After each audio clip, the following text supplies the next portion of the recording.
Sejam todos bem-vindos, bem-vindas. Eu sou a doutora Júlia Trindade, médica psiquiatra, e esse é o Pod Ju. E hoje eu tô recebendo o Dr. Luiz Alain.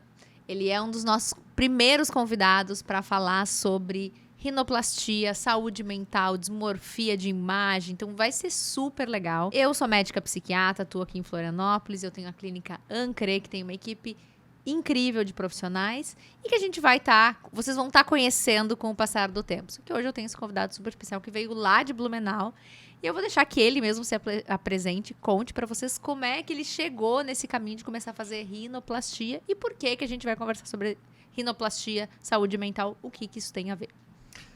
Obrigado pelo convite, primeiro, Júlia.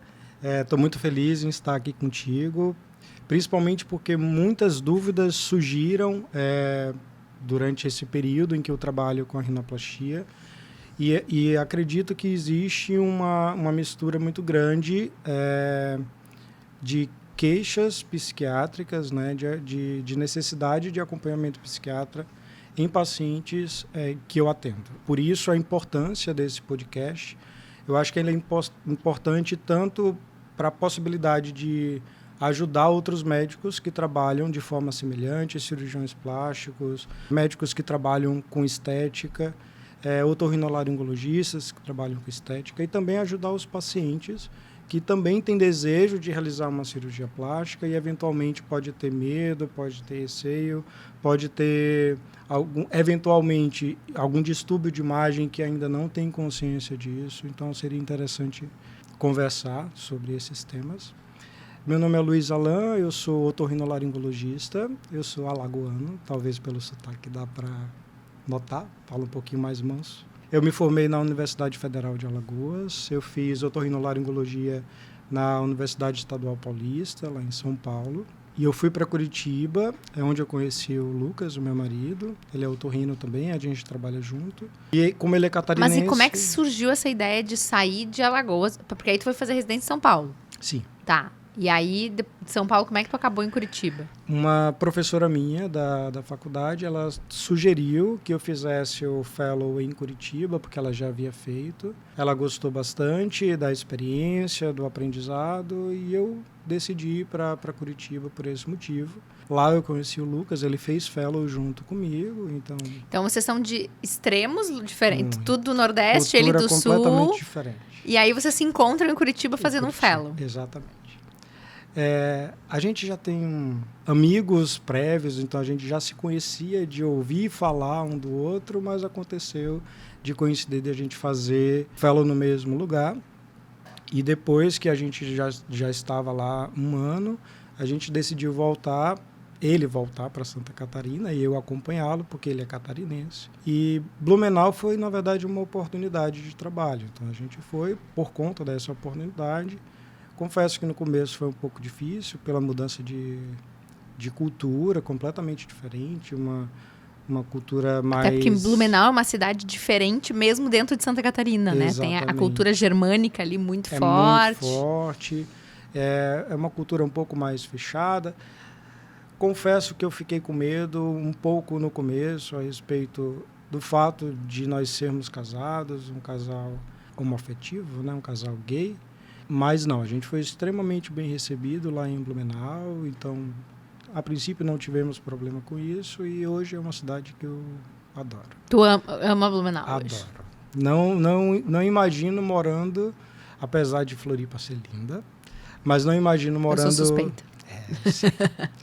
Eu não imagino morando em outra cidade. Então eu digo que eu finquei raízes assim em Blumenau e não imagino continuar progredindo na minha vida profissional lá e também constituindo a minha família e fincando raízes lá.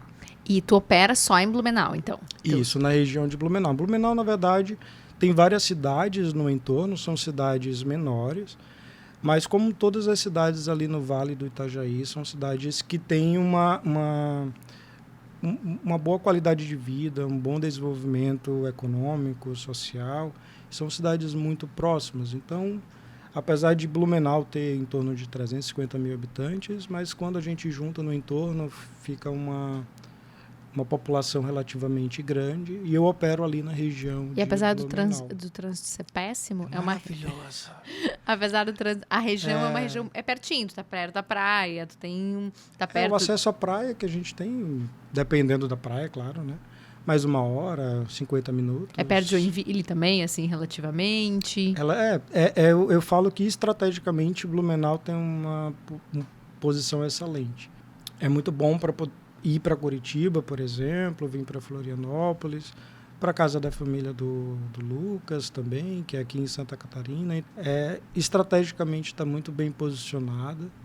E para a minha profissão, para a otorrinolaringologia e para a estética nasal, que é o que eu trabalho, é uma região muito promissora por conta da origem, né? Então tem muito alemão, tem muito italiano. Com isso vem alterações nasais típicas dessa região e acaba sendo um mercado bem promissor. E como é que é trabalhar com... Vocês dois têm a mesma especialidade, tu e teu marido têm a mesma especialidade. Isso. Como é que é, assim, esse... Durante a formação, durante o fellow, nós dois pensávamos tanto na parte funcional quanto na parte estética. Mas eu acho que tem questões relacionadas a talento mesmo, aptidão maior para uma coisa do que para outra.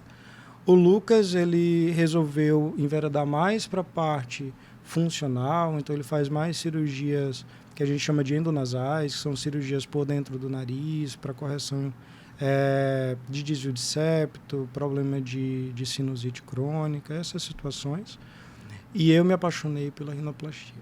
Então, na verdade, no começo eu pensei em fazer cirurgia plástica. Eu cheguei a cursar cirurgia geral para depois fazer cirurgia plástica. Porque, para quem não sabe, assim, a otorrino é uma especialidade independente. Então, tu entra direto na otorrino. É acesso direto. Isso. A cirurgia plástica, tu tem que fazer os 2 anos da cirurgia geral para depois ir para a plástica. Então, são caminhos diferentes.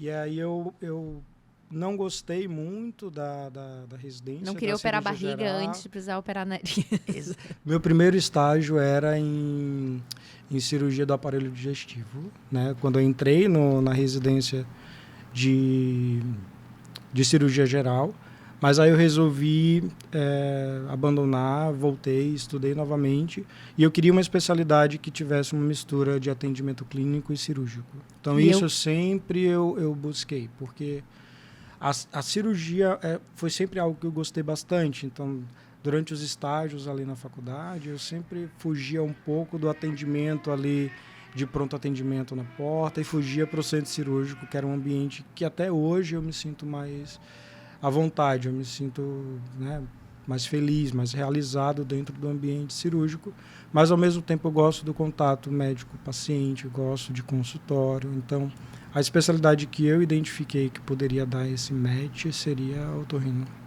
Demais. Eu quase fiz cirurgia e eu gostava era de barriga. Sério? Adorava. Nossa, eu cheguei a fazer prova para fazer residência em cirurgia geral e depois fui para psiquiatria. Mas o que eu mais gostava da cirurgia era a cirurgia digestiva. Eu participava em alguns momentos durante a faculdade, mas depois a estética sempre me chamou muita atenção. E hoje a rinoplastia hoje é considerada uma das cirurgias estéticas mais complexas que tem. A gente está lidando com o centro da face. É diferente, eu entendo e respeito a complexidade de outros procedimentos cirúrgicos, né, estéticos, mas no rosto é um pouco mais complexo. Então, o paciente ele se olha no espelho todos os dias, eventualmente ele pode ter uma dificuldade de aceitação da nova imagem após a cirurgia. E eu, ultimamente, tenho atendido bastante. Eu não sei se isso tem alguma coisa a ver com redes sociais, com fotos, com filtros, com selfies, com excesso de exposição, que fez com que as pessoas elas buscassem demais esse tipo de procedimento. Hoje em dia ela acaba alternando ano a ano, mas o Brasil ele é considerado o segundo país com o maior número de cirurgias plásticas do mundo, perdendo apenas para os Estados Unidos. E no Brasil, a rinoplastia, por muitos anos, já é o segundo procedimento estético mais realizado. Nossa. E eu imagino que a lipo deve ser, ou a prótese, não sei, mas... Então, fica sempre em segundo ou terceiro. Então, mas aí se tu pensa que lipo, por exemplo, tu pode fazer em alguns lugares, tu pode repetir algumas vezes. Sim. Mesmo prótese, né? Então, assim, que são áreas diferentes, né? O nariz não vai ficar fazendo o... E tem uma questão também. Por exemplo, eventualmente você faz uma lipo e você fica insatisfeita. Às vezes tem possibilidade de retoque, a gente entende.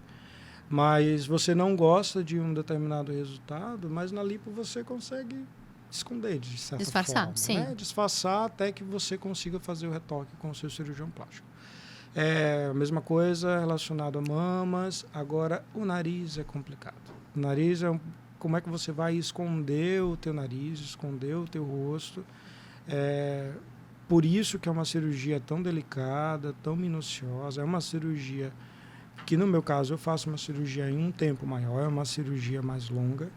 Mas eu entendo que a cirurgia ela precisa terminar quando eu tenho certeza de que o resultado foi aquilo que eu planejei e que o paciente vai ficar feliz.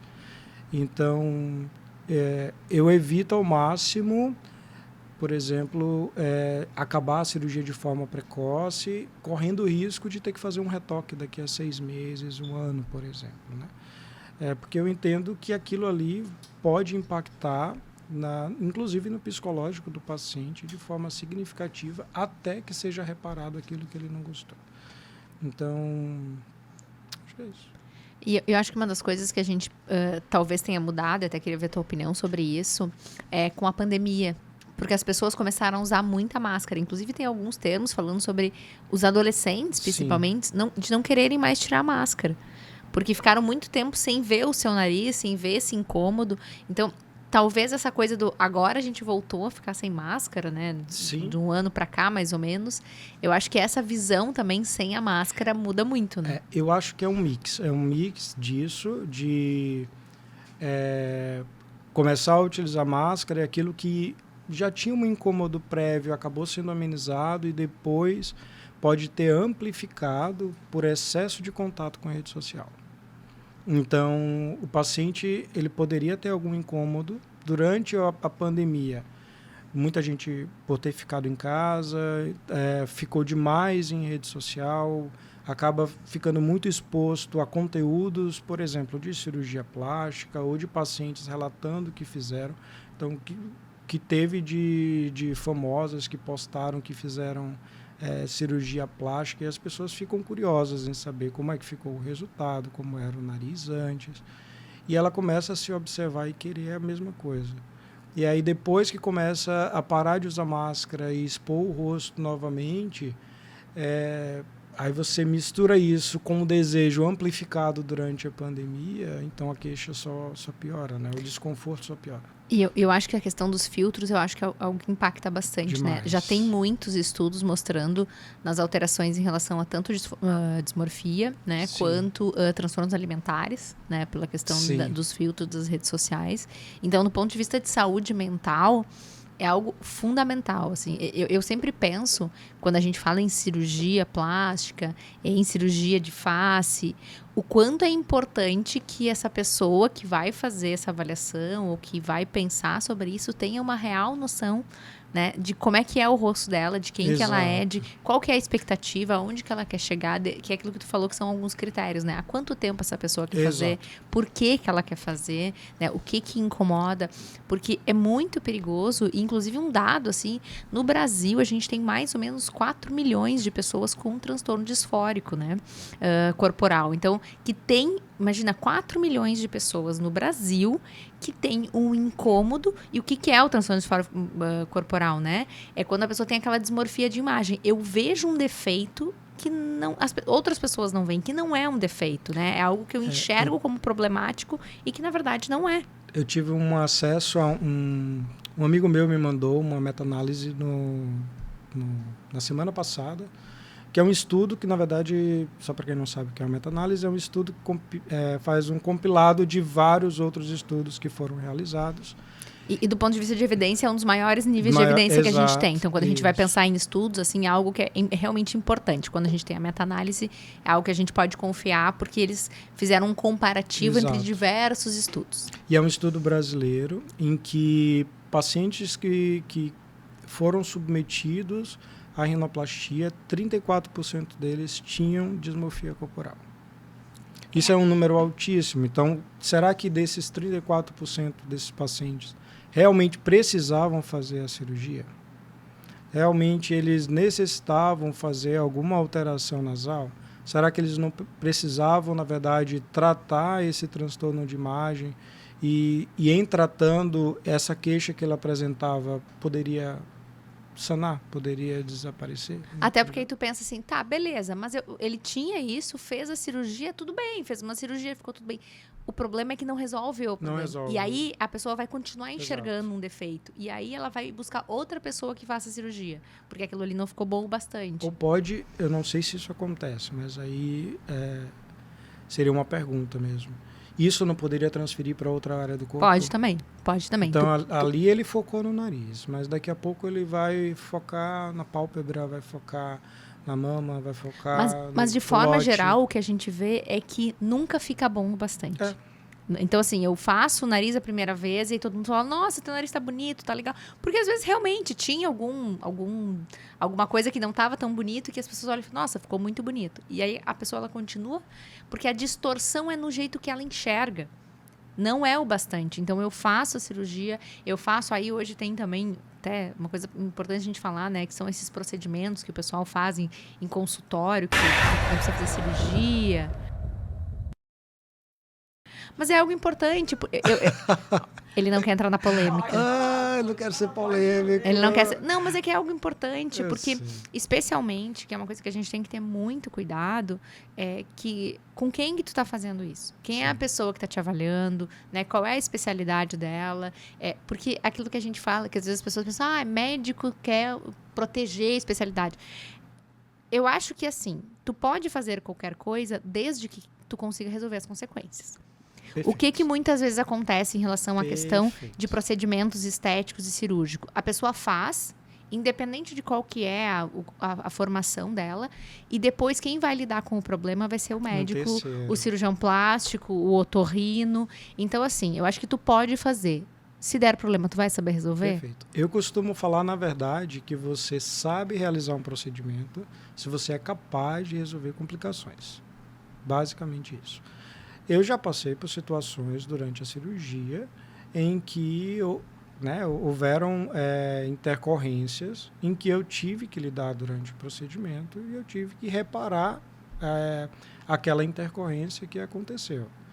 Então, me sinto apto a realizar aquele procedimento, me sinto confortável em realizar, porque eu sei como resolver eventuais problemas que venham acontecer. Agora, se você faz um procedimento cirúrgico, porque, na verdade, o que tem acontecido em consultório, a gente está falando, na verdade, da rinomodelação definitiva, que é um nome utilizado, difundido popularmente aí na internet, mas, na verdade, nada mais é do que uma rinoplastia fechada. A gente não vai entrar no mérito aqui da profissão que realiza, mas... Quando a gente faz um procedimento cirúrgico tão delicado como esse, como a rinoplastia, que a gente falou inclusive no começo, que é uma das cirurgias plásticas mais complexas, jamais pode ser realizado em ambiente ambulatorial. Fora do centro cirúrgico, né? Tem que ser dentro do centro cirúrgico, com ambiente controlado, com material, com boa asepsia, esterilizado, uma boa antissepsia. Uma equipe de anestesia, né? De enfermagem, para dar suporte para eventuais complicações que podem acontecer em qualquer procedimento, mesmo que o paciente não tenha problemas de saúde previamente. E aí você faz um procedimento como esse, contando apenas com a certeza de que vai dar tudo certo, e aí se der errado, quem vai resolver? E até porque, né, Alan, o nariz é algo que não é só estético, né? Não, é funcional. O nariz, a gente precisa dele. É uma coisa assim, deu errado, tira. Não existe. Não. O nariz, ele é fundamental, né? Tu fez otorrino, então tu estudou toda a parte funcional. Né? Perfeito. Para quem não sabe, o otorrinolaringologista estuda ouvido, nariz, garganta. Então, assim, não é só estudar o nariz, Exato. porque o nariz está relacionado com o ouvido, que está relacionado com a garganta, é tudo interconectado, né? Então, Perfeito. e não é só uma coisa bonitinha. O nosso nariz, ele tem funcionalidade no nosso Exato. corpo. Então, não dá para te esquecer que, não, beleza, a gente dá um jeito depois. Não, o nariz é importante, né? Eu tenho umas frases clássicas que eu falo para os meus pacientes no primeiro contato, na primeira consulta, é que, olha, a gente vai começar a conversar a respeito da cirurgia que você tem desejo, mas como eu estou rindo, eu preciso conversar primeiro a parte funcional, porque não adianta um nariz bonito que não respira. Então, a gente tem que pensar na função principal do nariz, que é a respiração. Então, se a gente esquece isso na hora de fazer uma cirurgia estética, uma cirurgia plástica, eu já tive pacientes que vieram no meu consultório e falaram: se eu soubesse que eu ia ficar com tanta dificuldade para respirar, eu preferia o meu nariz de antes. Então, Imagina. E pode ser reparador? Pode. Muitas vezes a gente faz uma cirurgia revisional. Porque às vezes faz secundária. além da estética, faz a funcional também, né? Isso, Pode ser isso. feito também. Hoje em dia, quando a gente realiza a rinoplastia, a gente já leva em consideração também estruturas do nariz que vão auxiliar na melhora respiratória. Eu não posso modelar o nariz de qualquer forma, eu não posso mexer em excesso muitas vezes, a ponto de causar dificuldade para respirar. Isso daí jamais pode acontecer. Então, existe um limite na cirurgia estética, mas quem não entende da parte funcional não compreende. E aí, às vezes, vai além, causa dificuldade respiratória no paciente, que pode ser reparado? Pode. Às vezes, não. Às vezes, as sequelas são irreversíveis. Vamos para uma pausa, a gente já volta. Estamos de volta e vamos continuar com o nosso papo sobre rinoplastia, saúde mental, aqui no Pod Ju. E aí a gente já vai começar com uma história. O Alan vai contar uma história pra gente poder falar sobre dismorfia, poder falar sobre avaliação, como é que a gente identifica, né, o paciente. E isso vale principalmente para os colegas que vão avaliar pacientes. Como é que eu identifico que talvez... E principalmente, como falar para esse paciente, né? Porque tem muitos pacientes que têm muita dificuldade em tolerar essa questão de eu preciso de uma avaliação, especialmente com o psiquiatra, que é o maior medo das pessoas é precisar ir no psiquiatra. Quando a gente combinou de fazer o podcast, me surgiu na cabeça uma história de um paciente que veio comigo, que foi um quadro um pouco mais exacerbado, assim, mais fácil de identificar. Mas a grande dificuldade seria no dia a dia identificar aquele paciente que passa despercebido. Então, assim, por exemplo, na minha rotina de avaliação, eu faço 3 consultas pré-operatórias. E aí essas 3 consultas pré-operatórias são consultas de 1h30, 1 hora no mínimo. E nessas consultas eu tento identificar também se o paciente tem algum transtorno de ansiedade, se o paciente não quis me relatar ainda, por exemplo, que teve algum histórico de acompanhamento psiquiátrico.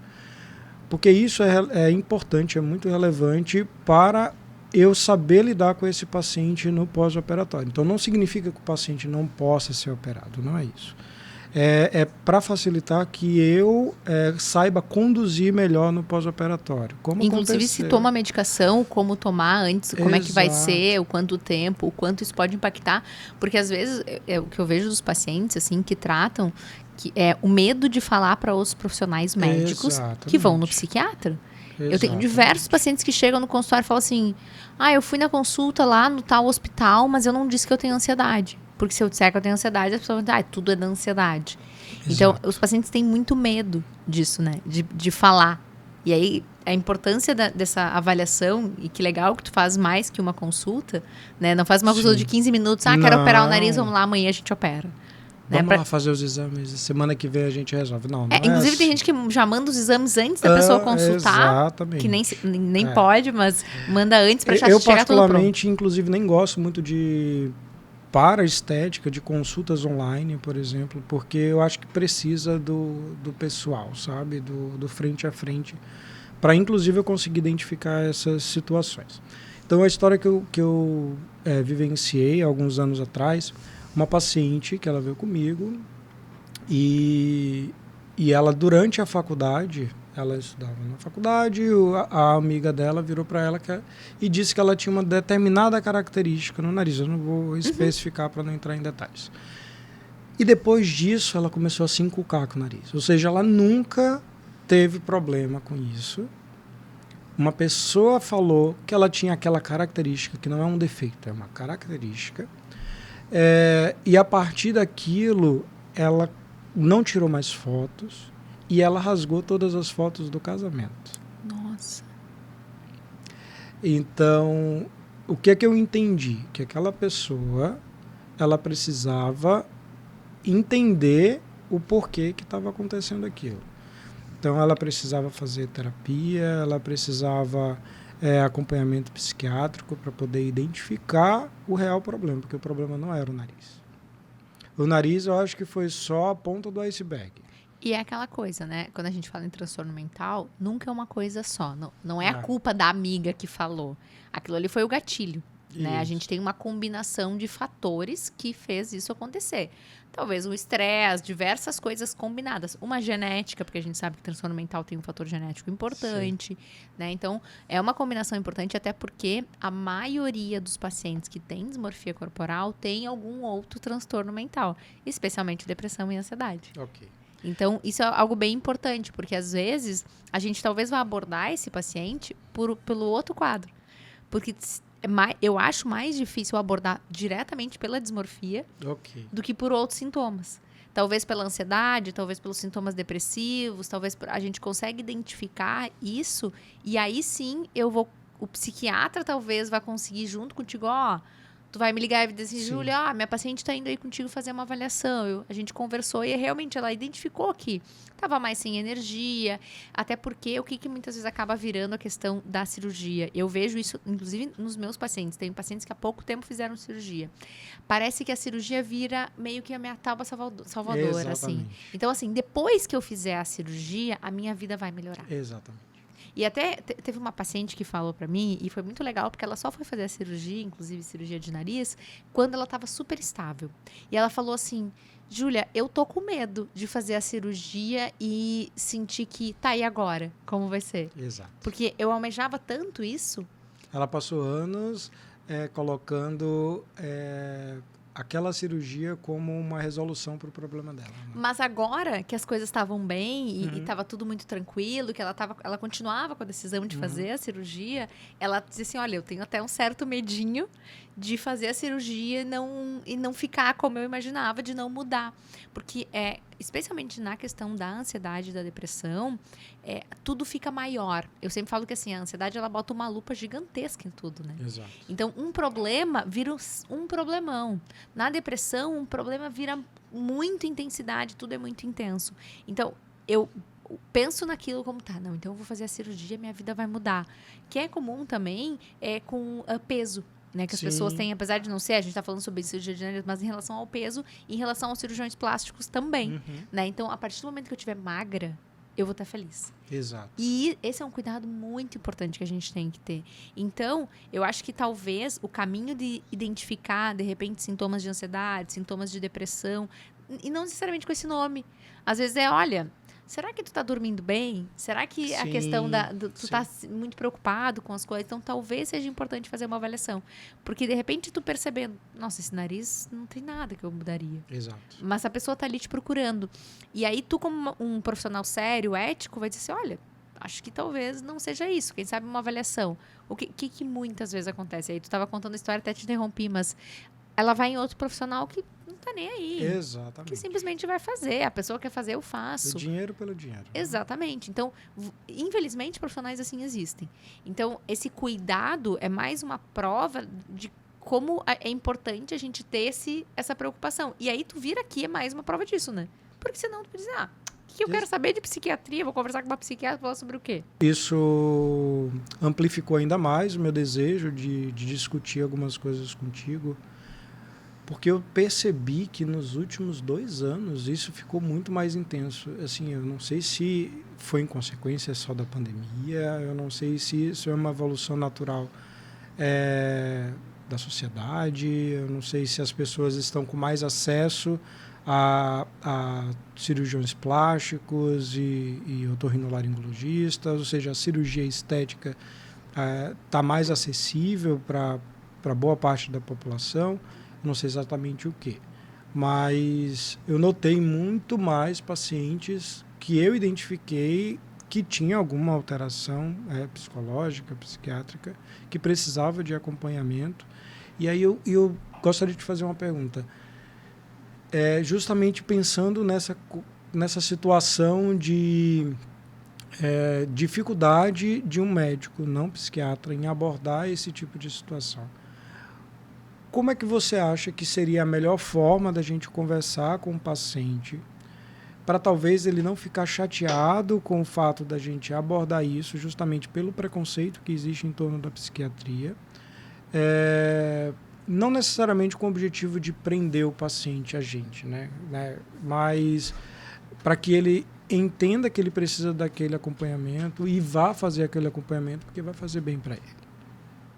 Eu acho que essa é uma das questões que, quando a gente traz o paciente para a conversa, no sentido de, olha, como é que está teu sono? Quando tu faz aquelas perguntas básicas que a gente faz em relação a sono, apetite, humor, né? As expectativas, eu acho, em relação à cirurgia, e tu começa a perceber, eu acho que a sinceridade com o paciente, dizer, olha, eu tô aqui, eu faço isso, eu vou ter o maior prazer de te atender, mas eu tenho percebido eu percebi que tem algumas coisas Sim. de sofrimento em ti que talvez tu nem tenha te dado conta ainda e que a gente vai precisar de ajuda e que dessa forma eu não vou conseguir te ajudar.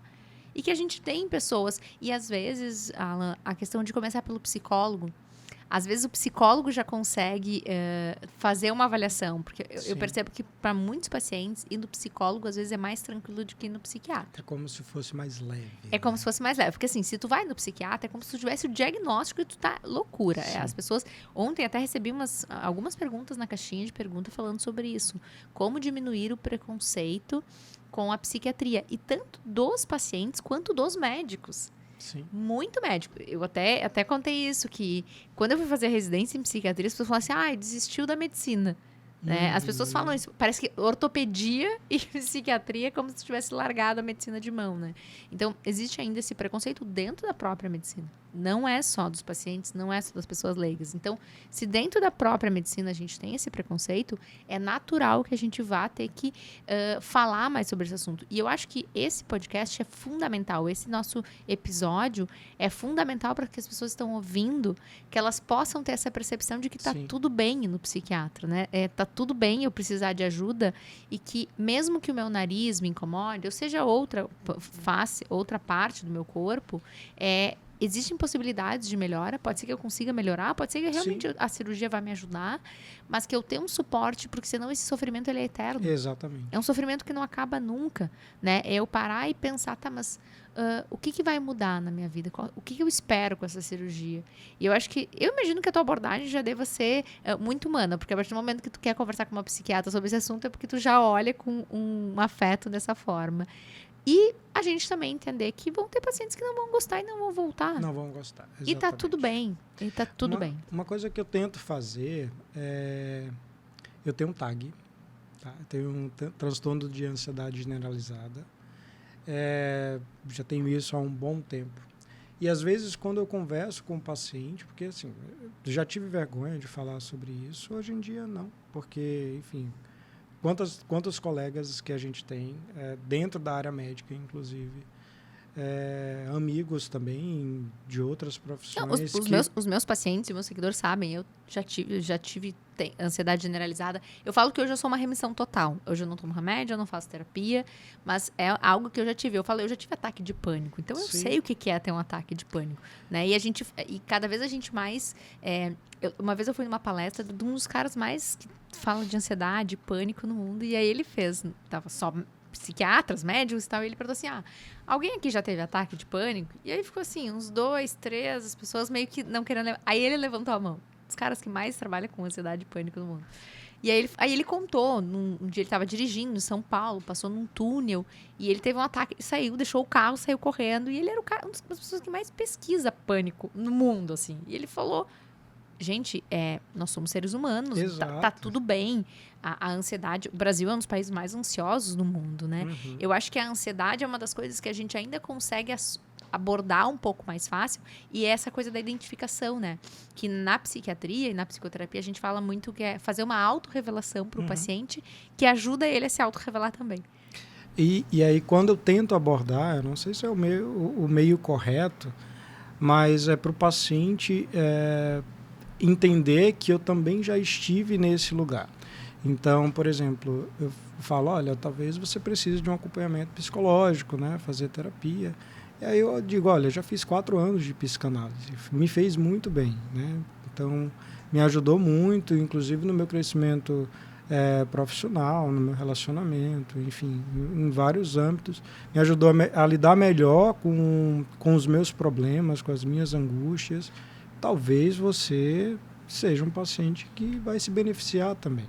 Então, quando o paciente enxerga o problema dele no médico também, que está acompanhando, acho que isso talvez... como é que eu poderia dizer? Isso diminua um pouco mais o preconceito. Porque humaniza, né? Humaniza, exatamente. Humaniza, vira uma coisa que não é uma coisa distante, assim, a pessoa que tem ansiedade, a pessoa que tem depressão, né? A pessoa que tem um transtorno bipolar, seja qualquer um dos diagnósticos, né? Eu acho que quando a pessoa entende que, tá, beleza, talvez o que eu tenho não é o que ele tem, Isso. mas ele consegue se colocar no meu lugar e entender, tipo, tá, de qualquer forma, ele tá aqui fazendo cirurgia e sendo um bom médico. Porque se eu tenho vergonha de falar a respeito disso, que eu já fui em acompanhamento psicológico durante um bom tempo, já fiz avaliação psiquiátrica prévia, como é que eu vou falar do meu paciente que também tem os mesmos questionamentos, né? Então, falar sobre isso, acho que, inclusive, me ajuda a lidar melhor com o meu problema, com o meu transtorno de ansiedade. E ajuda também na minha relação médico-paciente. Eu acho que contribui bastante. Sim, tu consegue se colocar no lugar e entender, né? Exato. Como a pessoa se sente, mesmo que não necessariamente seja a mesma coisa. E tu sabe uma coisa que tem uma moda aí, olha, agora sou eu que vou ser polêmica. Medicina integrativa. Ah, eu odeio. Mas isso que a gente está fazendo é medicina integrativa, que as pessoas criaram o nome para algo que é básico da medicina. É que aí que tá, as pessoas não estão mais fazendo algo que é básico, que é o quê? Eu ver a pessoa como um todo. Exatamente. Então eu falo que assim... Então, quando fala assim, o que é medicina integrativa? Gente, pressupõe que tu olha a pessoa como um todo. Então, isso é o básico da medicina. Exatamente. Então, assim, não existe... Eu até falo, não existe... Parem de inventar especialidade que não existe. É quase como se estivesse falando assim, azul. Medicina integrativa. Não, mas a medicina, ela deve ser integrativa. Agora, se as pessoas não estão fazendo, é nossa responsabilidade como médico também fazer com que as pessoas comecem a atender de forma integral o seu paciente. E que é isso que o Alan faz. E real, a gente se conheceu pessoalmente hoje. Eu já admiro ele por fazer algo que ele poderia simplesmente dizer assim, azar se a pessoa tem uma dismorfia, não é problema meu, eu vou ganhar meu dinheiro e azar. Então, isso é diferente. A gente sabe, Júlia, que acontece, né? Claro, tem gente que dorme tranquilo sem nem se preocupar com isso. Então, e eu gosto muito de juntar pessoas que se importam. Que uma dos meus princípios como médica, assim, é que eu realmente me importo. Senão eu não teria feito psiquiatria, para começar. Sim, claro. Porque psiquiatria, se tu não se importar real com as pessoas, tu tá nem aí. Se a pessoa... tu vira aquele cara que nem ouve que o paciente fala, depressão, antidepressivo e vai embora. Então, eu acho que a gente tem que reunir... Eu sempre penso isso porque eu conheço pessoas do Brasil inteiro, médicos fantásticos do Brasil inteiro, bons médicos. E eu sempre penso assim, cara, a gente devia reunir essas pessoas, as pessoas deviam se encontrar e conversar, porque a gente se importa. E às vezes tu pensa assim, eu queria indicar um médico lá em Alagoas. Tá, mas quem que é o cara que pensa... Não é igual, mas pelo menos essa coisa da preocupação real com o paciente, sem se preocupar tanto com dinheiro, e que é uma das coisas assim, todo mundo precisa de dinheiro, ponto. Então, medicina não é sacerdócio. Exato. Medicina é uma profissão. A gente se dedica pra caramba, a gente estuda, a gente faz curso, provavelmente tu como eu, assim, ó, a tua cirurgia não termina quando ela termina. Porque depois o paciente vai... Inclusive, até isso é uma coisa importante, né? Eu vou falar pra ti isso. Isso, como é que é, assim? Como é que... Antes, durante e depois. O antes são essas 3 consultas que eu falei pra ti, que são consultas longas, e eu sempre falo na primeira consulta, olha, dúvidas vão surgir, e aí você vai anotando essas dúvidas e a gente vai conversando para que você vá o mais segura possível, ou você vá o mais seguro possível para a cirurgia, tá? Durante o procedimento, é sempre a mesma equipe, então é o mesmo anestesista, o meu instrumentador que já tem contato com esse paciente no pré, então quando chega no centro cirúrgico, vai encontrar rostos familiares, porque aquele é um ambiente inóspito. Você está num ambiente que você não está acostumado. Você daqui a pouco vai ser submetido a uma anestesia, você vai fazer um procedimento cirúrgico em que você não tem controle sobre aquilo, você vai estar nas mãos de outras pessoas. Então é natural que isso gere um nervosismo, uma ansiedade muito grande. E uma coisa que eu gosto muito de fazer no pós-operatório é ter contato diário com o meu paciente. Então, pelo menos até a remoção do curativo, que acontece em torno de 7 a 10 dias depois, eu peço para o paciente me mandar foto e me contar como está se sentindo todos os dias. E muitas vezes essa conversa que a gente tem diariamente é muito mais para tranquilizá-lo, para mostrar para ele que está tudo bem, que o desconforto eu compreendo que está acontecendo, mas que logo, logo vai passar e que eu estou aqui para auxiliá-lo no que for necessário.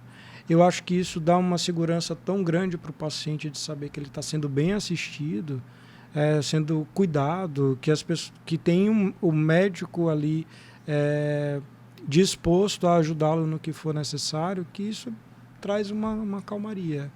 Então, uma ansiedade maior que poderia gerar por dúvidas no pós-operatório, pelo menos isso eu consigo sanar, né? E aí a importância também de identificar e tratar quando eu tenho ansiedade, né? Porque eu fico imaginando às vezes, até tu vai me explicar melhor, mas se tem que usar um tampão, se tem que usar alguma coisa. Se a pessoa já está com ansiedade, a ansiedade estiver descompensada, o que acontece? Eu não consigo respirar. Um dos principais sinais que as pessoas têm quando começam a ter uma crise de ansiedade é o ar não entra, o ar não entra. Não consigo respirar. Aí tu imagina, o ar não entra e tu com um tampão no nariz. Hoje em dia, a gente não usa tampão nasal, tá? Tá. Mas mesmo assim o nariz fica muito trancado no pós-operatório. Natural, porque vai ficar inchado tanto por fora quanto por dentro. Tem sangramento, por mais que seja em pequena quantidade, mas tem nos primeiros dias de pós-operatório e isso gera obstrução.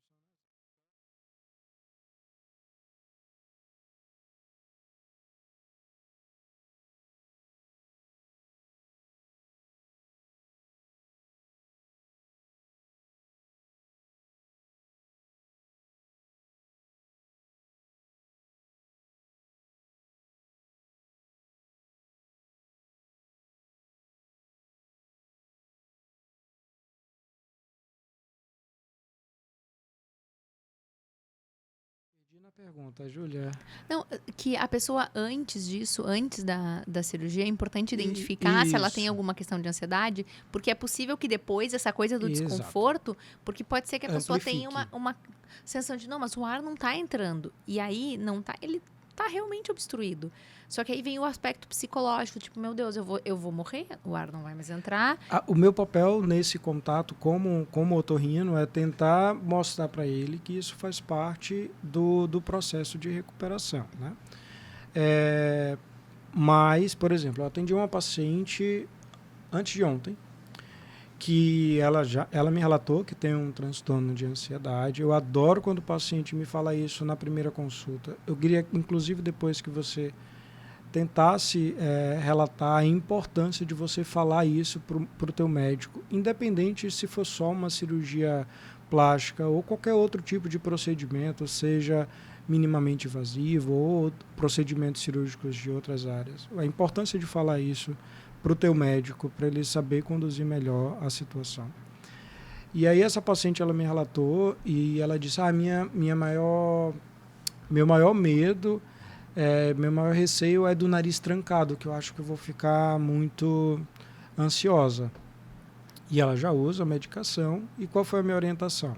A gente vai combinar de você ir com o teu psiquiatra antes para saber se tem necessidade, às vezes, de te dar algum suporte ou terapêutico ou medicamentoso, tanto no pré quanto no pós-operatório para essas situações, entendeu? E técnica de respiração. A gente tem técnicas de respiração que são fantásticas. Respiração diafragmática, relaxamento muscular progressivo.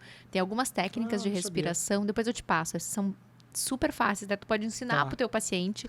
Funcionam muito, porque qual é a principal tendência quando a gente começa a ficar ansioso?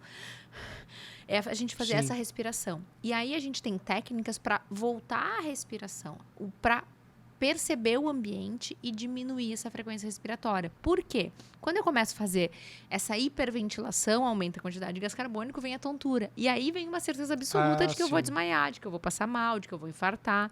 Então, quando a gente vai para o caminho da respiração diafragmática, para o relaxamento muscular progressivo, que a gente faz uma contratura muscular para depois relaxar. Tem diversas técnicas que são fantásticas e são simples, a pessoa pode aplicar. E isso é legal que independente de tu ter um diagnóstico de ansiedade ou não, porque pode ser. Eu já tive um paciente que fez uma cirurgia, não era cirurgia plástica, e ele começou a ter ansiedade depois da cirurgia. Ele nunca tinha tido nada, e aí ele teve uma cirurgia, que foi uma cirurgia que ele precisou fazer, não era escolha, e desencadeou um quadro de ansiedade depois. Tanto que ele fez o tratamento, tomou a medicação, ficou super bem, e ele teve que fazer uma nova cirurgia, e ele foi buscar o atendimento. Sim. Por quê? Porque o médico, o cirurgião, falou para ele: olha, eu não vou te operar se tu não tivesse tratado essa ansiedade. Porque como é que a gente vai te operar? E aí ele tratou, ficou super bem, fez a cirurgia, foi super de boa, mas muitas pessoas começam a ter esses sintomas depois. Então, se a pessoa já tiver um suporte do que eu posso fazer, já vai talvez ter mais tranquilidade para poder lidar com isso. Além da presença, né? A gente sabe que o paciente confiar no médico é uma das coisas principais, assim, que faz toda a diferença. Sim. Então, e esse vínculo que tu vai fazendo, exatamente, ele é fundamental, porque eu confiar no médico faz com que eu fique mais tranquila em relação ao tratamento. De que vai dar certo, eu vou fazer minha cirurgia, vai ficar tudo bem. Né? E muitos, o que eu percebo também é que às vezes interrompem as medicações no pós-operatório. Porque naturalmente a gente faz uma prescrição de antibiótico, anti-inflamatórios. Então ele vai utilizar várias medicações, ele acha que naquele período ele não precisa mais tomar medicação psiquiátrica porque já está tomando outras medicações.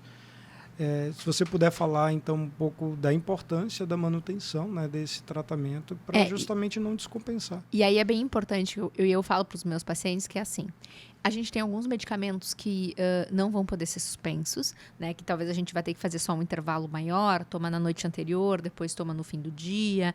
Tem alguns medicamentos que a gente tem que ajustar antes, tem que reduzir dose. Tem medicamentos que tem a questão da função renal, por exemplo, o lítio é um medicamento que a gente tem que ter um pouco de cuidado. Sim. Tem alguns medicamentos que a gente vai ter um cuidado especial.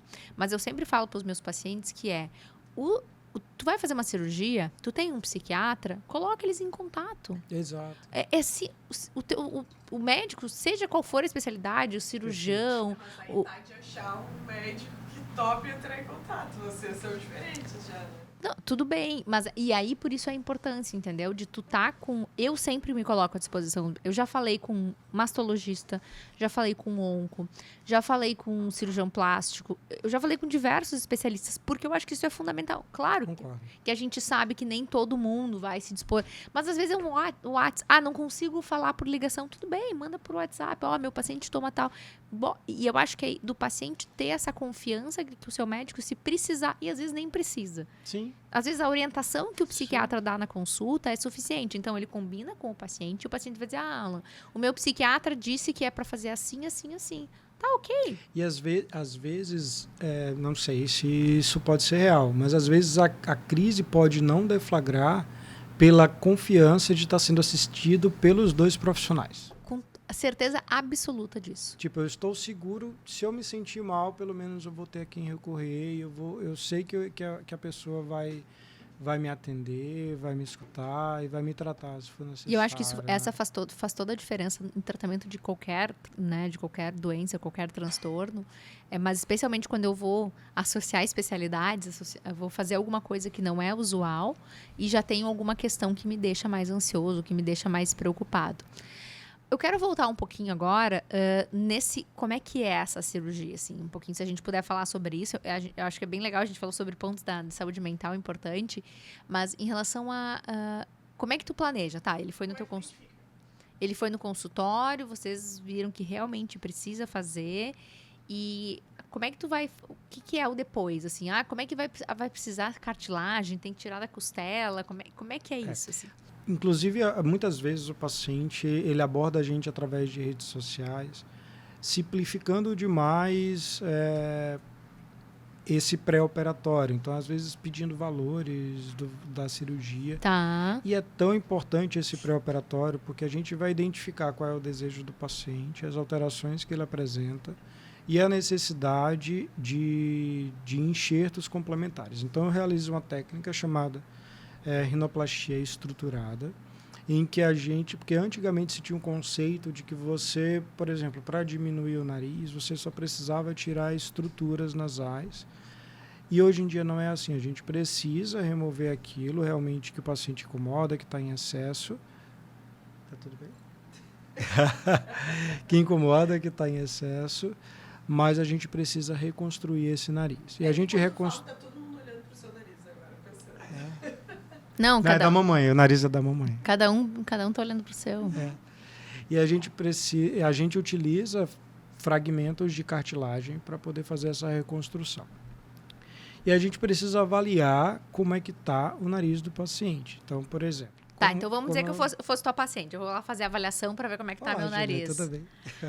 Então, eu quero saber se eu preciso fazer alguma coisa no meu nariz, se meu nariz tem algum problema e se eu vou precisar botar... Sério, eu ouvi falar que tem que botar cartilagem no nariz, eu quero saber. Exato. Então, assim, geralmente a gente utiliza a cartilagem do próprio septo. Então, em termos de maleabilidade, de flexibilidade e também de consistência, seria a cartilagem ideal para a gente utilizar. Só que tem pacientes que não têm cartilagem no nariz suficiente, cartilagens do septo. O septo, para quem não conhece, é como se fosse uma parede que fica no meio do nariz, que separa dos dois lados, e ele é formado de osso e cartilagem. Parte dessa cartilagem, quando a gente corrige o desvio de septo, a gente remove essa cartilagem, faz fragmentos dessa cartilagem, que a gente chama de enxerto, e a gente coloca em posições específicas do nariz para corrigir as alterações que o paciente apresentava. Tem paciente que já fez cirurgia, por exemplo, previamente, de desvio de septo, por exemplo, ou o paciente ele tem um septo de cartilagem muito pequeno, a gente consegue identificar isso nas tomografias ou no exame físico. Ou o paciente tem um septo muito tortuoso, que é um septo que não seria viável para esse tipo de enxerto. Nesse tipo de situação, a gente precisa tirar enxerto de outras áreas do corpo. Então, a gente chama isso de enxertos autólogos, que é do próprio paciente. Tem possibilidade da gente tirar de cartilagem de orelha. Então, seria da parte mais interna da orelha, em que não vai causar alterações do formato da orelha do paciente. Vai ficar uma pequena cicatriz por trás, como se fosse uma cicatriz de cirurgia de orelha em abano. E tem pacientes que precisam de enxerto de costela. Então, geralmente, quando a necessidade de enxerto é maior, quando o paciente precisa de uma cirurgia revisional, quando tem deformidades mais significativas, é necessário tirar enxerto de costela. Aí o paciente já fica assustado. Meu Deus, vai tirar a costela? Não vai ficar a talia, não, tá? Da cintura fina. Algumas pessoas iam gostar da ideia, né? Mas a incisão é feita... por exemplo, nas mulheres é feita abaixo da linha mamária, que seria uma incisão muito próximo de onde é feito prótese de silicone, por exemplo. É uma incisão relativamente pequena, 2,5 cm, 3 centímetros, e é tirado um fragmento de cartilagem que fica aqui na parte mais central do tórax. Isso não causa deformidade no tórax do paciente. E, em se tratando de mulher, principalmente, a cicatriz, como fica abaixo da linha mamária, fica praticamente imperceptível. E isso faz durante a cirurgia do durante nariz? a cirurgia. Já faz tudo junto. Isso. É possível que a gente faça a remoção da cartilagem de costela, o próprio otorrino ou o próprio cirurgião plástico, mas eu prefiro justamente por aquilo que a gente conversou no começo. Responsabilidade. Eu sei fazer um procedimento se eu sei lidar com a complicação. Se houver uma complicação, por exemplo, numa remoção de cartilagem de costela, eu hoje não vou saber lidar com as complicações, cirurgião torácico.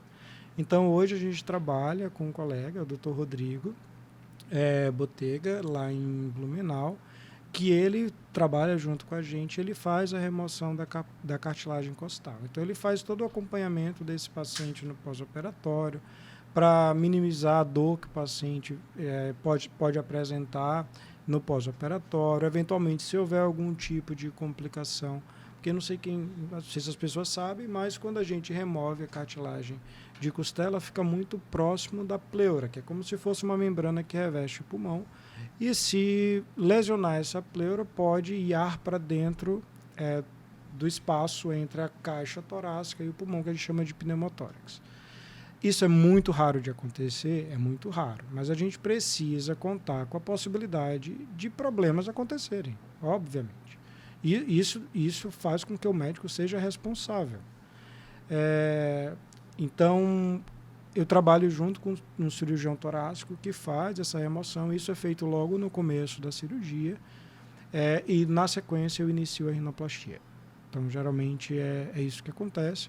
Quando precisa de cartilagem costal, né, que é cartilagem de costela, geralmente são procedimentos mais longos, mas o paciente vai estar dormindo. Então, e quanto tempo dura a cirurgia, usualmente, assim? Usualmente, a minha cirurgia dura, como a gente faz junto com a parte funcional, o Lucas, ele opera junto comigo. Então, como é uma cirurgia muito cansativa, é uma cirurgia longa, a parte interna, que precisa de cirurgia de vídeo, cirurgia de sinusite, o Lucas trabalha junto comigo.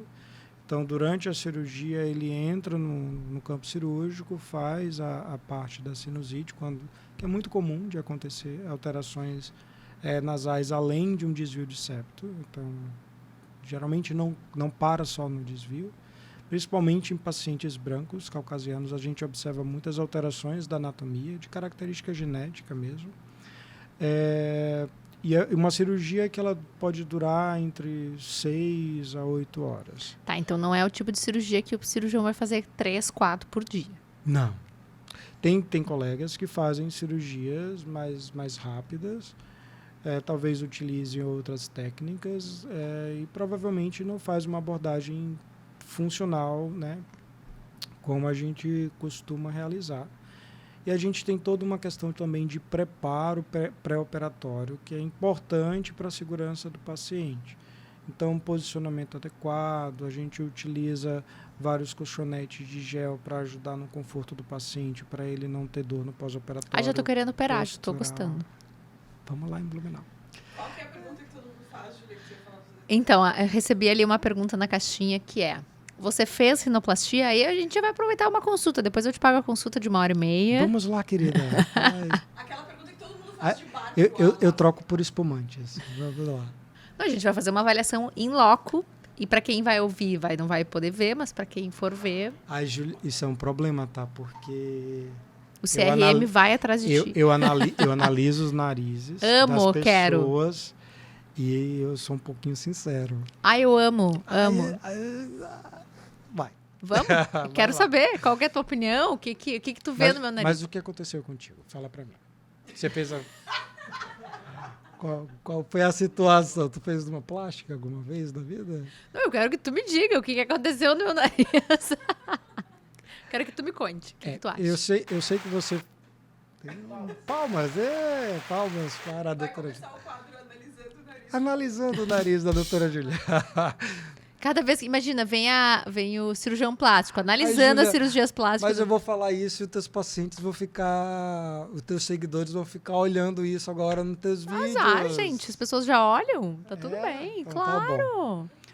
Então, assim, você tem uma alteração no nariz... Ele tá sem graça, né? Eu tô de boa, gente. Você tem uma alteração no nariz que a gente chama de veia invertida. Tá. Então, se você olhar o nariz de frente, você vai perceber que nessa região aqui, da transição das cartilagens para o osso, ele é mais marcado. E tem um lado que é bem mais marcado que o outro. O lado esquerdo. Que eu não sei qual é, mas tem um que eu O vejo lado sempre esquerdo nos ele é vídeos. mais marcado. Isso. Tá?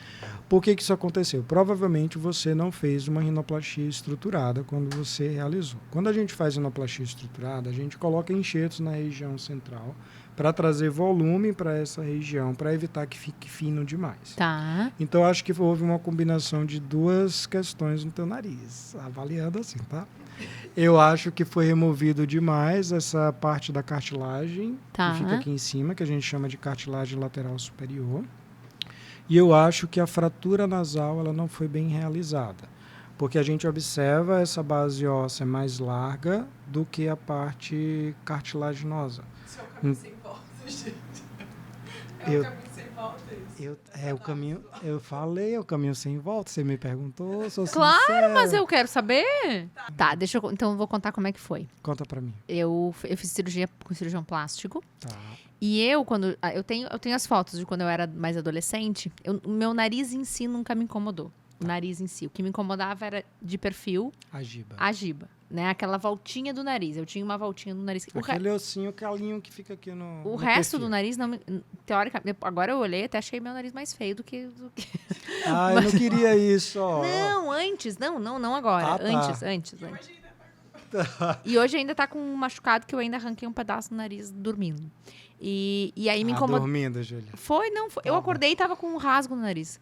E aí eu fui fazer uma cirurgia plástica e ele falou: isso aí é tão simplesinho da gente resolver, é só dar uma lixada. Não é, não. Foi literalmente isso. Foi dar uma lixadinha.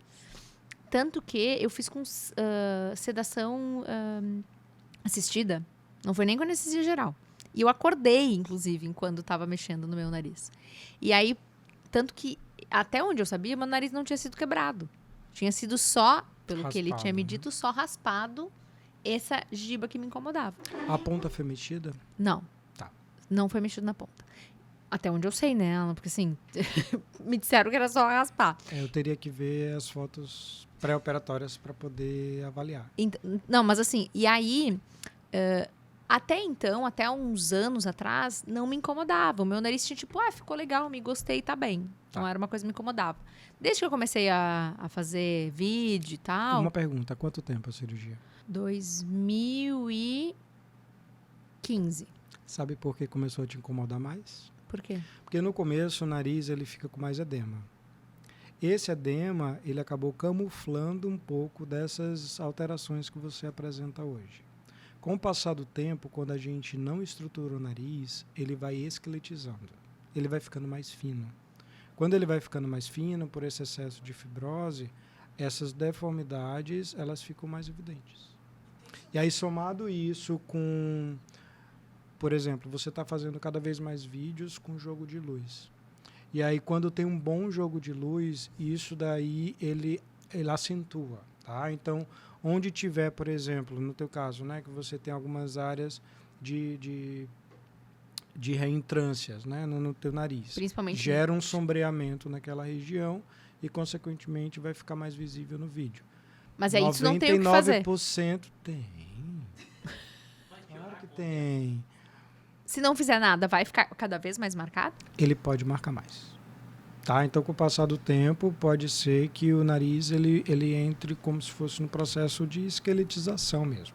Então, ele fica mais fibrosado. Acredito que agora, pelo tempo de cirurgia, tenha chegado quase no ápice. Não vai modificar tanto, não. Mas me incomoda. Mas isso é um tipo de deformidade de veio invertido. Tem uma famosa, que é bem conhecida, assim... Anitta? Não.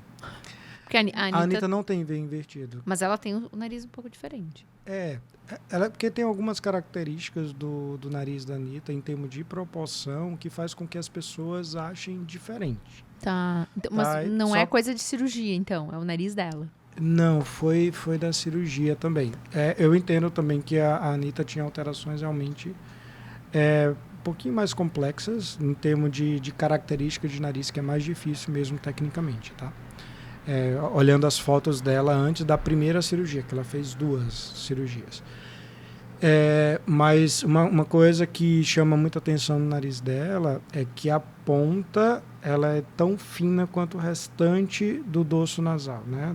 Da estrutura nasal, da pirâmide, que a gente chama. Isso dá um ar de estranheza, porque geralmente a ponta do paciente ela é um pouquinho mais larga, ela é um pouquinho mais globosa do que o restante do nariz. Então, quando você não olha para uma pessoa e a ponta é tão fina quanto o restante. Então, isso dá um ar de estranheza e também porque a base dela é muito triangular. Então, isso também não tem um contorno natural de asa. Isso talvez traga uma sensação de Mas tu ia falar de outra estranheza. famosa, que não era... Não, tem uma famosa que ela talvez tenha passado por um procedimento com uma técnica muito semelhante à tua, que inclusive é uma técnica que é muito feita hoje em ambiente ambulatorial por outros profissionais de saúde, que a gente comentou no começo do podcast, que é a rinomodelação definitiva. É feito dessa forma como foi feita a tua rinoplastia. Mas eu fiz no centro cirúrgico, Eu gente. sei, Eu não teria mas- coragem de... Mas a técnica é a mesma. Entendi, que é uma entendi. rinoplastia fechada, tá? Que é aquela, vou dar só uma raspadinha no teu dorso, vou fazer só um ponto aqui na frente, que eles chamam como se fosse ponto de sustentação.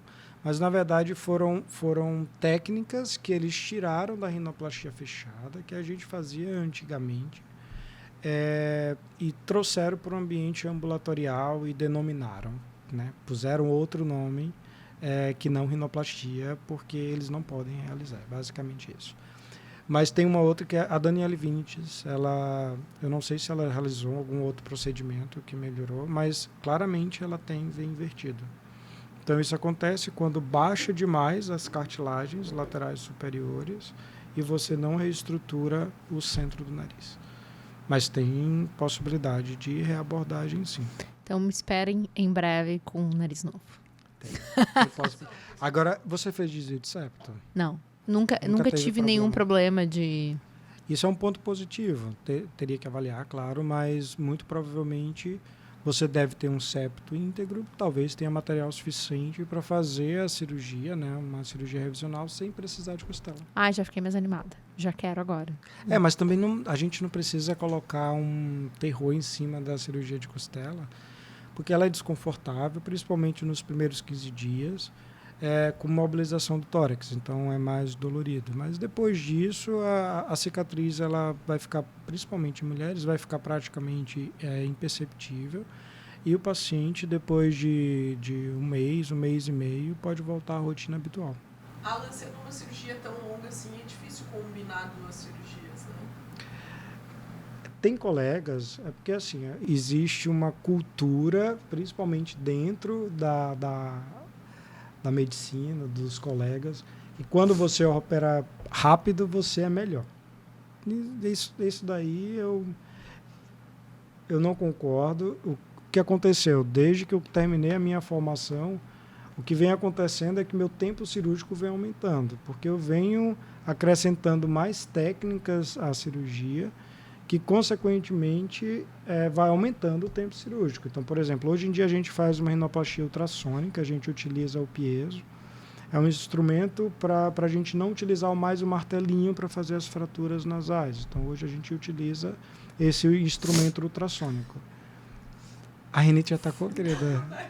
Ar-condicionado, para mim, é matador. Vamos tratar com outro rino. Tem um ali, paradinha, quieto. E aí... Mas fiquei sabendo que a agenda tá lotada, só tem daqui muito pra tempo. março, né? Ele é muito concorrido. Requisitado, né? Demais. Ele é o máximo. Tá dormindo? Que legal. Tá muito interessante o nosso papo, sabe o que eu tava Júlia? pensando? Tá todo mundo animadíssimo vendo o nosso podcast. Imagina quem estiver Nossa, ouvindo, gente. A faz pessoa dormiu. Uma rodada de tequila para esse povo. E aí o que acontece? Como a minha cirurgia ela é muito detalhista e aí envolve essas outras técnicas, o tempo cirúrgico é mais longo. E é mais seguro para o paciente a gente não combinar com outros procedimentos cirúrgicos, no meu caso, tá? Tem outros colegas que operam mais rápido. Nem um botoxinho, nem uma coisa... Nem é aconselhado fazer durante o mesmo tempo cirúrgico quando do edema facial, né?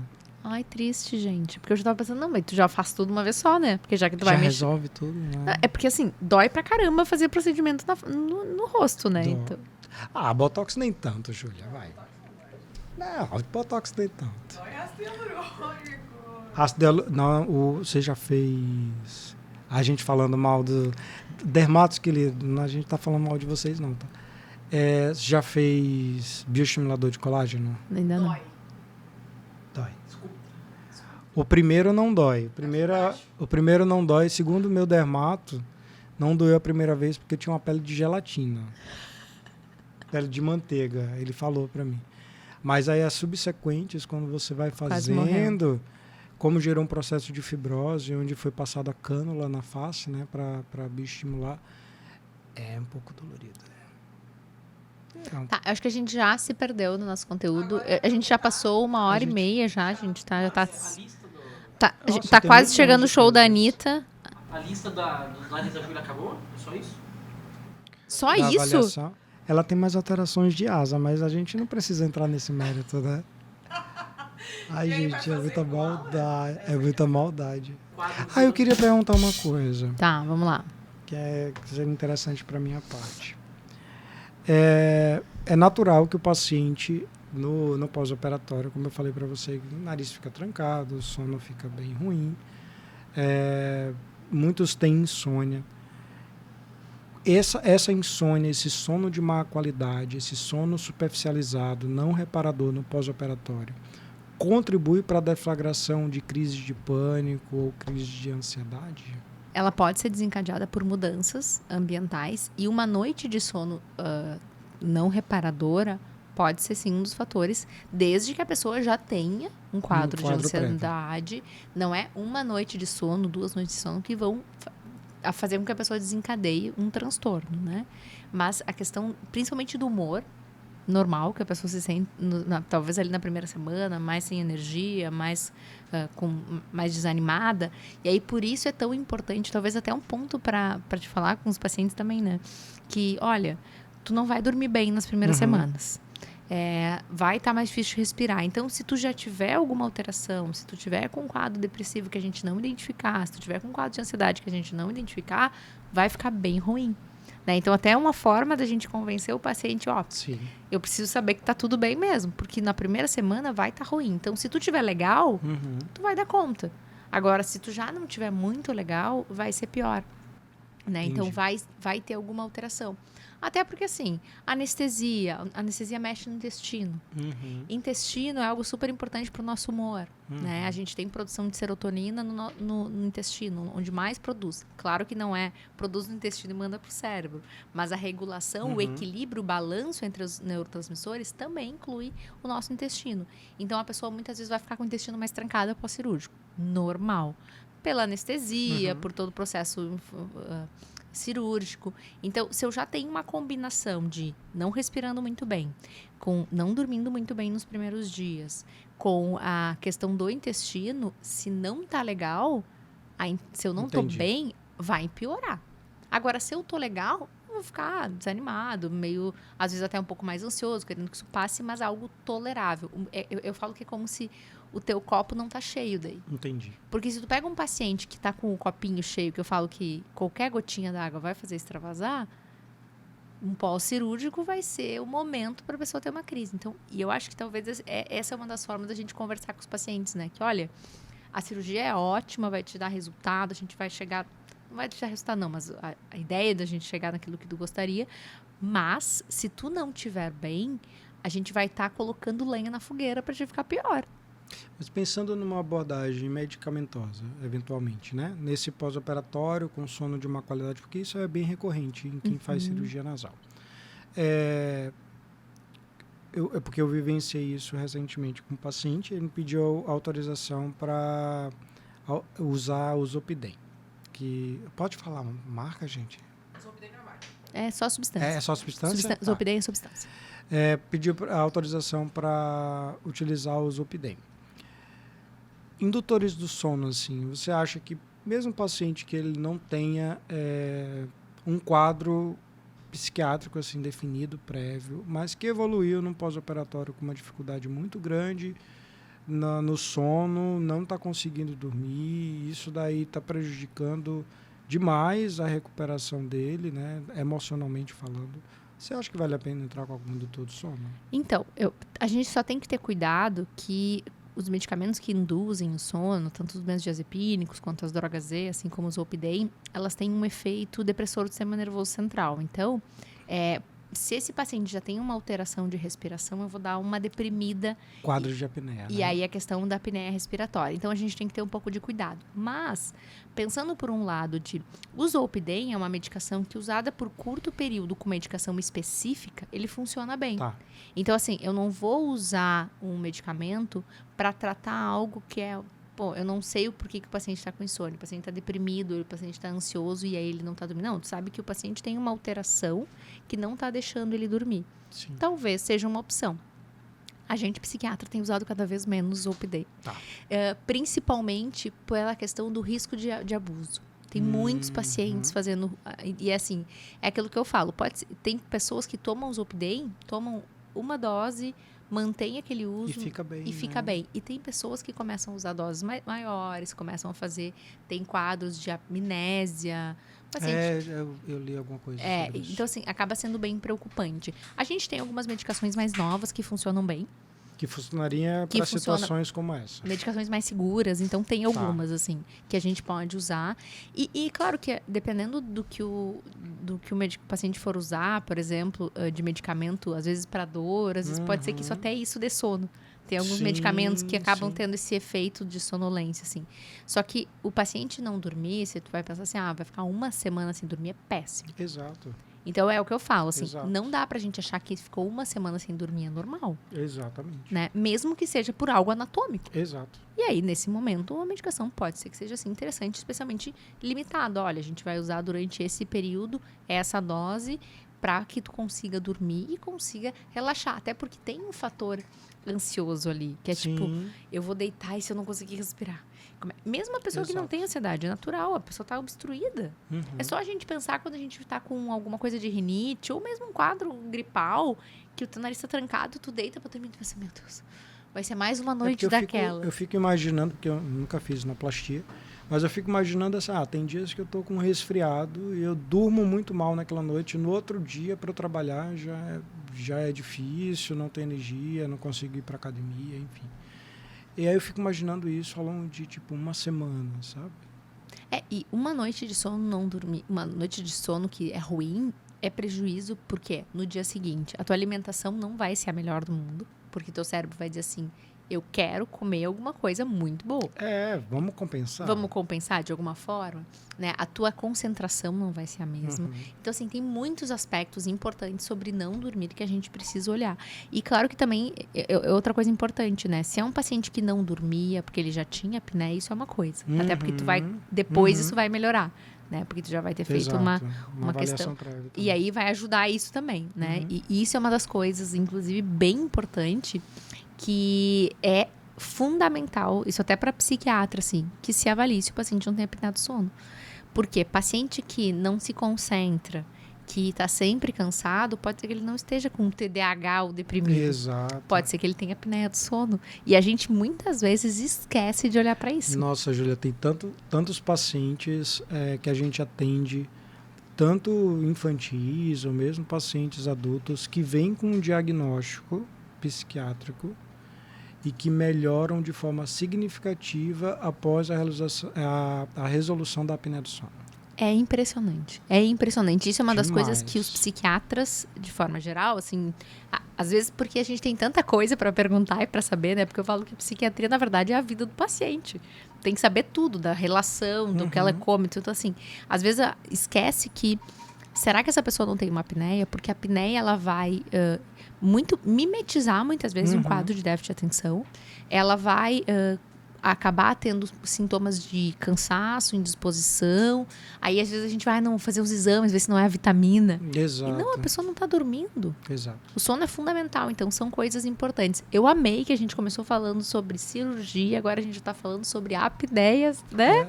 Mas Olha só. Porque tudo está interligado. Com certeza. Não, com certeza. E até porque muitas coisas na cirurgia vai resolver também. Exato. Né? E aí tu vai ter uma melhora na qualidade de vida global do paciente. não só a questão estética, né? Aí a medicina integrativa... Ali... Aí a gente Aí voltou. Bom, então, e como é que é? Agora vamos falar uma coisa boa, a gente falou tanta coisa legal, mas depois que o paciente faz a cirurgia, quando ele volta, como é que é a sensação? Assim? Eu costumo dizer para o paciente que às vezes eu fico tanto ou mais feliz do que ele quando eu vejo o resultado. Vejo que deu tudo certo.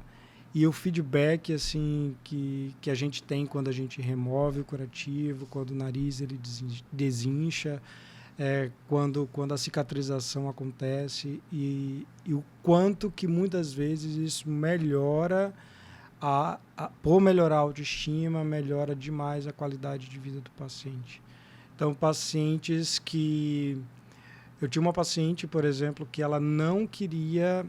Olha como eu sou prolixo, já estou emendando com histórias. Tinha uma paciente que ela tem toda uma... know-how para fazer cursos online e ela não fazia por conta do nariz. E aí depois que você faz a cirurgia e o paciente vai lá e toma coragem para seguir nos projetos que ele tinha por conta daquela queixa que tinha sanado. Isso é muito recompensador. Ai, que legal. E é sempre bom história, né? Porque a gente, na verdade, a gente lida com vida de pessoas, né? E é muito legal isso, faz diferença. Então, a gente está encerrando o Pod Ju com o nosso primeiro convidado super especial. A gente estava aqui meio tenso, a gente se conheceu pessoalmente hoje, então... A gente já se conhecia de redes sociais, inclusive a gente já teve brigou, uma treta. Né? A gente teve treta, coisa de blogueiro, né? Foi, influencer, influencer. Influencers. É isso. E foi ótimo, adorei. Muito obrigado pelo convite. Muito obrigada por ter aceito o convite, né? Obrigado pela recepção, por estar aqui. Vamos por ter beber me agora. Obrigado pelo espumante. Obrigado pela recepção, por ter me ajudado a sanar algumas dúvidas e com certeza isso vai ser importante para os meus pacientes também, aqueles pacientes que estão em pré-operatório, para eles tomarem mais consciência a respeito da importância da saúde mental antes do procedimento e após também. Com certeza. E conta comigo se precisar me dar um grito que a gente troca. Vou te mandar aquelas da respiração para te mandar para teus pacientes. Acho que vai ser bem legal. Muito obrigada. Valeu. Alan, conta pro pessoal para seguir nas redes sociais. @LuizAlan. Ai, meu Deus, espera aí. Pelo amor de Deus, gente. Como é? Eu não sei minha rede, eu não sei meu Instagram. Como é o PR? Pelo amor de Deus. DR, Dr. Luiz Alan, _ rinoplastia. Então, @DR Luiz Alan, _ rinoplastia. A pessoa que não sabe o próprio Instagram, né? Beleza. O meu Instagram é @doutora Júlia Trindade, o canal no YouTube tudo sobre psiquiatria e nas mídias, estou sempre por aí. Me procurem, me sigam. Obrigada pelo carinho e Pod Ju.